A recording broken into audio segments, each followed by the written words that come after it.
Hello students, हम कर रहे हैं post mid term examination 2024-25। Subject है सोशल साइंस, क्लास 8 का। तो पोस्ट मिड टर्म एग्ज़ाम है, 20 मार्क्स का एग्ज़ाम है, 1 आवर का। क्लास 8 SST सब्जेक्ट है। चलिए कर लेते हैं क्वेश्चन फटाफट से। पहले MCQs देख लेते हैं। फर्स्ट MCQ है, the last Mughal emperor was deported to. तो जो लास्ट मुगल एम्परर थे उनको वो कहाँ से डिपोर्टेड हुए थे? तो रंगून से डिपोर्टेड हुए थे, आपने पढ़ा ही होगा। नेक्स्ट है, what does an industry system consist of. Industry system किन किन चीज़ों से मिलकर बना होता है? तो इंडस्ट्री सिस्टम इनपुट और आउटपुट से भी मिलकर बना होता है, प्रोसेस से।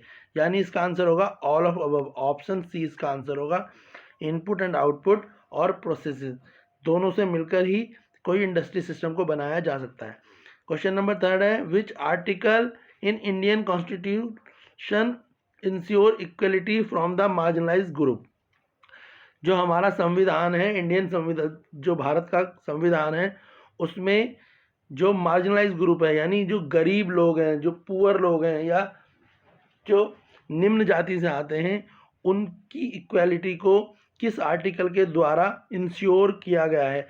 तो आर्टिकल 17 जो है वो मार्जिनलाइज जो पीपल हैं कॉन्स्टिट्यूशन में, उनको इक्वालिटी को प्रोवाइड कराने की जिम्मेदारी आर्टिकल 17 के द्वारा दी गई है। नेक्स्ट है, the schedule caste and schedule tribe prevent of atrocities act was passed on. तो जो शेड्यूल कास्ट और शेड्यूल ट्राइब थे उनके लिए ये एक्ट कब पास हुआ था? तो ये एक्ट पास हुआ था 1989 में। कब पास हुआ था? 1989 में। क्लियर है यहाँ तक? कुछ आपके ब्रीफ आंसर्स हैं, बोला आंसर द फॉलोइंग क्वेश्चन। तो ब्रीफ है, एक है, how did the last Mughal emperor live in the last year of his life. तो जो लास्ट मुगल एम्परर थे वो लास्ट ईयर्स में कहाँ रहे? दूसरा है, list 2 reason why Adivasi are becoming increasingly marginalise. जो आदिवासी लोग हैं यानी शेड्यूल ट्राइब, आदिवासी कौन होते हैं? Schedule tribe. ST की बात हो रही है, किसकी बात हो रही है? ST की। वो भी मार्जिनलाइज क्यों होते जा रहे हैं, वो निम्न क्यों होते जा रहे हैं? थर्ड है, which industries often refer to the backbone of modern industry and why. तो कौन सी इंडस्ट्री जो है अब मॉडर्न इंडस्ट्री की बैकबोन बन गई है? तो ये क्वेश्चंस के आंसर डिटेल में हैं, तो इनको आपको वीडियो के एंड में आपको देखने को मिलेंगे। चलिए जो ब्रीफ क्वेश्चंस हैं उनके आंसर देख लेते हैं। क्वेश्चन सी में, answer the following question brief. पहला है, reservation policy in India are aimed at helping which group of people. तो जो रिजर्वेशन पॉलिसी है किन लोगों को हेल्प करती है? तो आदिवासी और दलितों को हेल्प करती है। किनको करती है? आदिवासी जो लोग हैं, किनको करती है? आदिवासी को। और किनको करती है? दलित लोगों को। ठीक है, दलित कौन होते हैं? ST। आदिवासी कौन होते हैं? SC और ST। किनको करती है ये? ST और SC को। तो आप क्या आंसर देंगे? आदिवासी और दलित लोगों को जो है रिजर्वेशन पॉलिसी से हेल्प मिलती है। नेक्स्ट है, name any one fundamental right that protect the right of the minority. एक फंडामेंटल राइट बताओ जो माइनॉरिटी को हेल्प करता है। तो इसमें आंसर है राइट टू फ्रीडम। आंसर लिख देंगे आप, राइट टू फ्रीडम क्या है? फंडामेंटल राइट है जो माइनॉरिटी को प्रोटेक्ट करता है।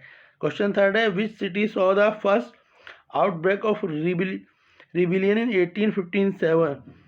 यानी 1857 में जो क्या हुआ था? 1800, ठीक है, 57 में क्या हुआ था? जो रिवॉल्यूशन हुआ था, तो उसका पहला आउटब्रेक कहाँ हुआ था? तो उसका आउटब्रेक हुआ था मेरठ में। कहाँ पे हुआ था? मेरठ। तो इसका आंसर हो जाएगा मेरठ।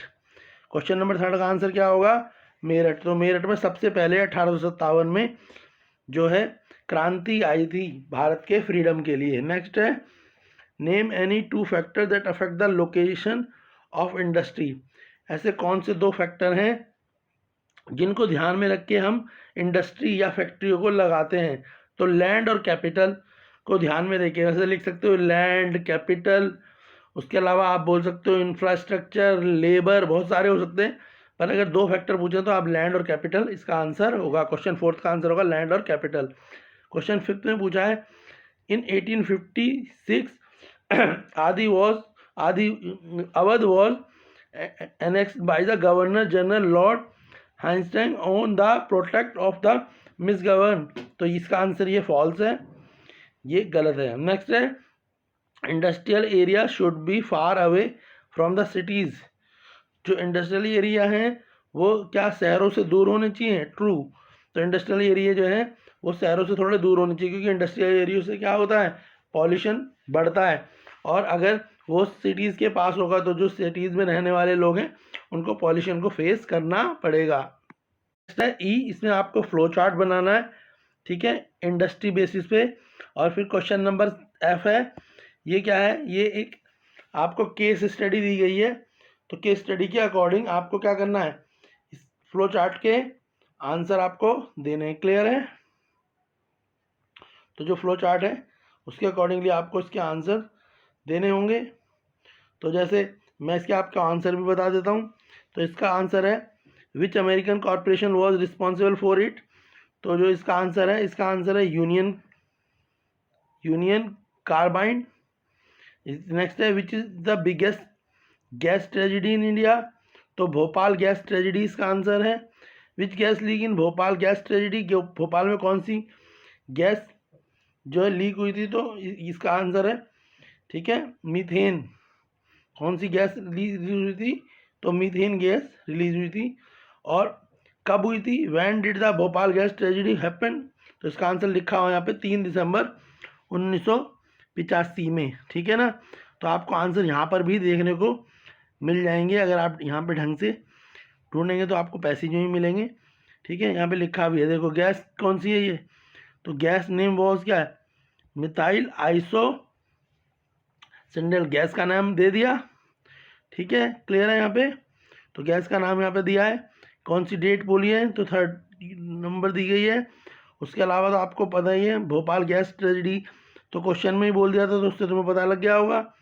तो आपको इस केस पे स्टडी में ही आधे आंसर छुपे हुए हैं। तो एसएसटी क्लास 8 का ये पेपर था पोस्ट मिड टर्म, इसको अच्छे से तैयार करें, आपके एग्ज़ाम में भी ये काफ़ी हेल्पफुल होगा, और कुछ बच्चों के में तो एग्जैक्ट ये पेपर आता भी है। बाकी एनुअल एग्ज़ाम की प्रिपरेशन के लिए, मैथ साइंस इंग्लिश एसएसटी की प्रिपरेशन के लिए आप चैनल पे जाएं और एनुअल एग्ज़ाम की प्रिपरेशन भी वहाँ से करें।